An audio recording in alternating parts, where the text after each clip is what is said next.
주일로 새 포도주로 오신 주님이라는 말씀의 제목으로 은혜를 함께 나누고자 합니다. 여러분, 우리 인생 행복하면 좋겠죠?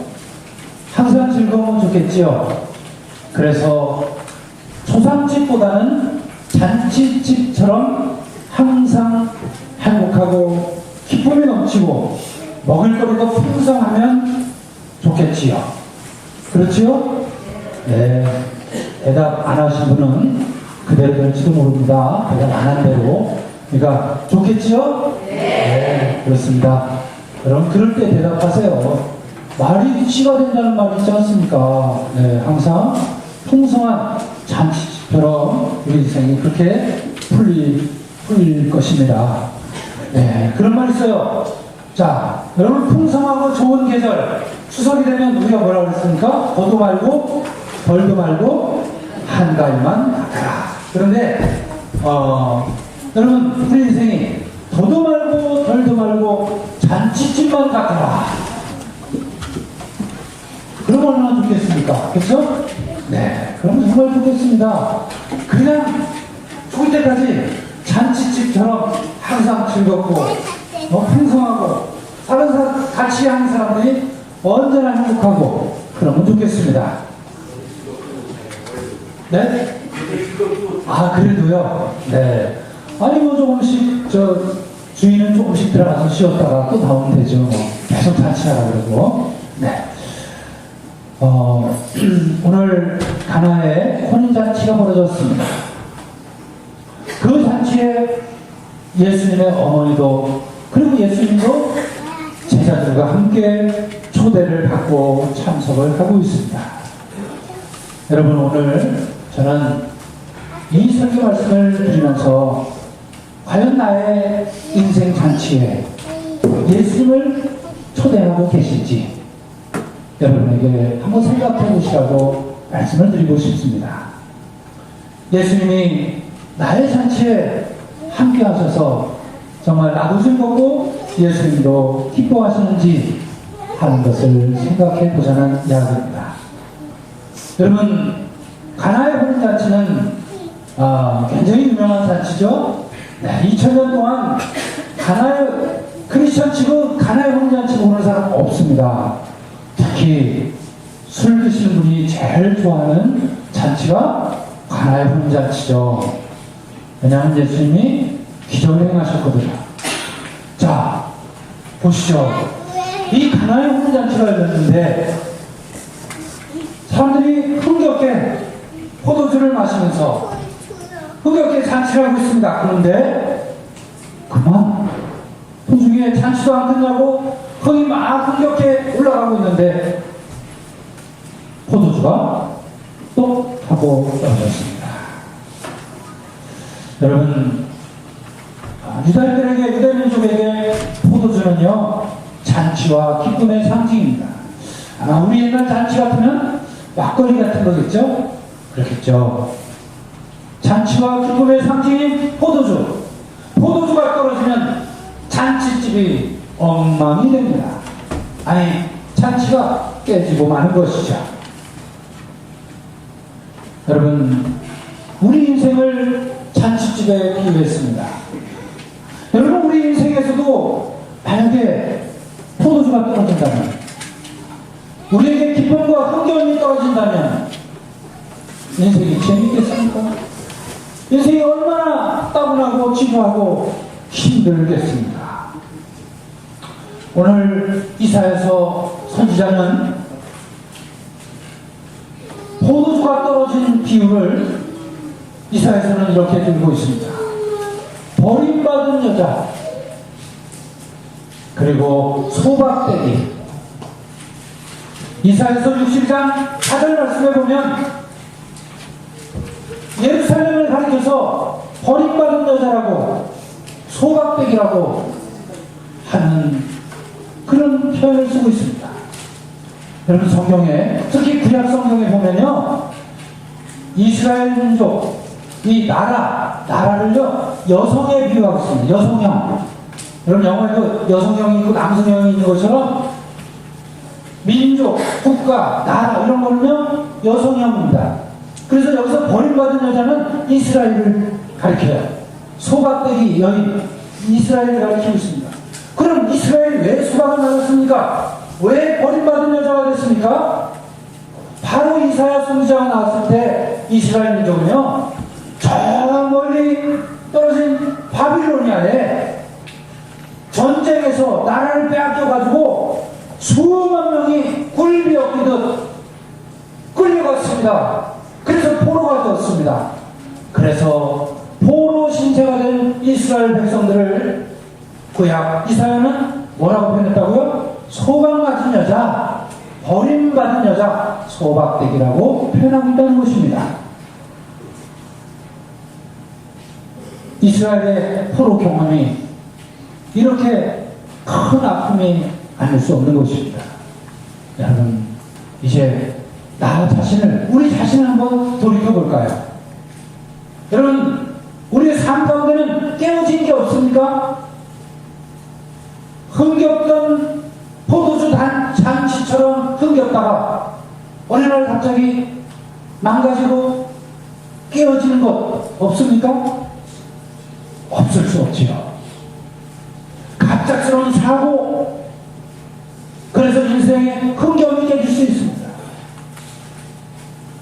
큰 질병으로 우리 인생의 즐거움이 깨질 수도 있습니다. 잘 나가는 사업이 기울기 시작하더니 어느 날 갑자기 부도가 나고 사업에 실패함으로 우리의 삶이 떨어진 포도주처럼 깨어질 수도 있습니다. 그렇게 없으면 죽고 못 살 것처럼 하던 친구가 인간적인 배신을 해서 좌절하고 정말 인생이 이렇게 쓰라는지를 경험하는 그런 아픔도 겪을 수 있습니다. 심지어는 부모와 자식 간에도, 형제 간에도 배신하고 배신당하고 혈육의 정마저 끌어버리는 그런 아픔, 그런 상황에 처할 수 있는 것이 우리 인생이 아닙니까? 그렇다면 여러분, 그렇게 처했을 때, 그렇게 됐을 때, 내 인생에 포도주가 떨어졌을 때, 기쁨이 떨어졌을 때, 흥겨움이 떨어졌을 때, 여러분, 우리는 어떻게 합니까? 오늘 가나의 혼인잔치를 통해서 우리가 어떻게 해야 될지, 우리 인생에서 삶이 깨어지고 포도주가 떨어졌을 때 어떻게 해야 될지 한번 보시죠. 포도주가, 잔치집에 포도주가 떨어진 것을 가장 먼저 눈치챈 사람 누구였어요? 네? 예수님의 어머니였습니다. 마리아예요. 아마 가까운 친척의 잔치였던 모양이에요. 그렇죠? 여러분, 남의 잔치 뭣도 모르고 가서 포도주가 떨어졌는지, 삶은 고기가 떨어졌는지, 그거 어떻게 합니까? 아마 가까운 친척의 잔치집이었던 모양입니다. 포도주가 가장 먼저 떨어진 것을 눈치챈 어머니 마리아가 예수께 말했지. 포도주가 떨어졌다. 그랬더니 어머니, 나보고 어떻게 하라고요? 지금은 절대가 아닙니다. 그러고 나서 얼마가 지났는지 마리아가 하인들에게 뭐라고 했어요? 자, 무엇이든지 그가 시키는 대로 하여라. 그가 누구예요? 예수님. 무엇이든지 예수님이 시키는 대로 너희들은 다 해라. 이렇게 부탁을 했어요. 마리아의 역할은 끝났어요. 여러분, 우리가 인생에 포도주가 떨어졌을 때는 먼저 예수님께 알려야 된다는 거예요. 예수님께 먼저 알려야 한다는 말입니다. 예수님께 모든 것을 맡겨야 한다는 얘기예요. 무엇이든지 예수님이 시킨 대로 하라고 그렇게 맡길 수 있어야 돼요. 여러분, 주변에 친한 사람이, 정말 내가 아끼는 사람이 고통과 좌절 속에 있을 때, 여러분, 그렇게 여러분들이 권면할 수 있어야 돼요. 무엇이든지 하나님한테 기도해보고 예수님이 시키는 대로 그대로 한번 해봐라.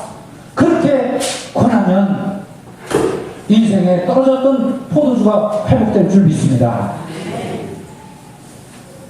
이것이 가장 훌륭한 조언이에요. 여러분, 인생의 깊은 좌절과 실망과 애통함을 당했을 때 여러분 주변에서 위로하지요. 친척이 위로하고 친구가 위로합니다. 진정한 위로가 되던가요?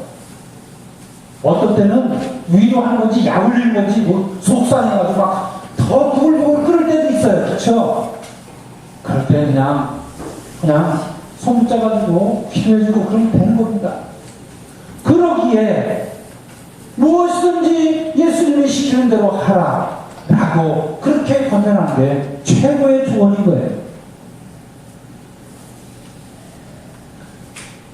여러분, 오늘 가나의 혼인잔치에서는 놀라운 일이 벌어졌습니다. 예수님께서 자, 항아리가 있는데 물 두세 동이돌이 항아리 6개가 있는 것을 보았어요.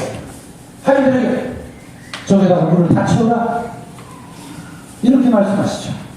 물을 채워라. 그 물이 포도주가 되었습니다. 그런데 왜 하필이면 물로 포도주를 만들었을까요? 왜 하필이면 예수님은 이 땅에 오셔서 메시아로서 구세주로 오셔서 첫 번째 기적을 물로 포도주를 만드는 기적을 행하셨을까요? 예수 믿으면서 술 좋아하는 사람을 위해서요? 아닙니다, 여러분. 그렇게 생각하시면 오산이에요. 여러분, 왜 하필이면 첫 번째 그 귀한 기적을 물로 포도주를 만드느냐는 거예요. 답은 간단합니다. 물은 지극히 평범한 것입니다. 물은 널리게 무게. 그렇죠? 물은 우리의 일상과 같은 거예요. 물은 평범합니다. 그런데 그 평범함 속에서, 그 일상 속에서 바로 예수님은 하나님의 기적을 일으키셨습니다. 여러분, 기적은 어디 대단한 곳에, 어디 저 산속에 사람 하나도 없는 곳에, 그런 데서 기적을 바라지 말라는 거예요. 정말 진정한 기적, 진짜 쓸모있는 기적은요, 우리의 삶 속에 물과 같이 늘 널려있고 평범함 속에서 하나님은 우리와 함께 하셔서 우리를 새롭게 변화시켜 주시고 물이 포도주가 되는 것처럼 그런 기적을 통해서 우리의 삶을 풍성하게 해주신다는 것입니다. 평범한 물 같은 내 일생, 여러분, 우리 일상생활이 때로는 얼마나 지루합니까? 맨날 다람쥐 쳇바퀴 돌듯이 똑같은 일상들. 여러분, 지겹지 않으세요? 지겨울 때가 많이 있을 것입니다. 그 지겨움 속에서 하나님을 만나면, 예수 그리스도께 알리면, 예수님과 함께 하시면, 예수님이 내 안에 오시면 우리가 풍성해지고 즐거워지고 행복해지고 포도주로 변하고, 그리고 그 변한 포도주는 이전의 포도주보다 훨씬 더 맛깔지고 정말 최고의 포도주가 된다는 것입니다. 우리 일상생활이 기적이 될 수 있다는 것을 예수님의 첫 기적으로 보여주신 거예요. 엄청난 데서 기적을 찾으려고 하지 마세요. 나의 삶에 예수님을 초대하세요. 그리고 힘들고 어려울 때 예수님한테 가장 먼저 알리세요. 그러면 물이 포도주가 되는 기적이 내 안에 일어날 줄 믿습니다. 오늘 이사야서를 보십시오. 바빌론의 포로가 된 이스라엘 백성들, 너희가 하나님을 찾으면, 하나님을 부르면, 버림받았던 여자가, 소방맞았던 여자가 어떻게 된다 그랬어요? 사랑하는 나의 님, 내 아내로 맞아주겠다. 하나님이 그렇게 약속하셨어요.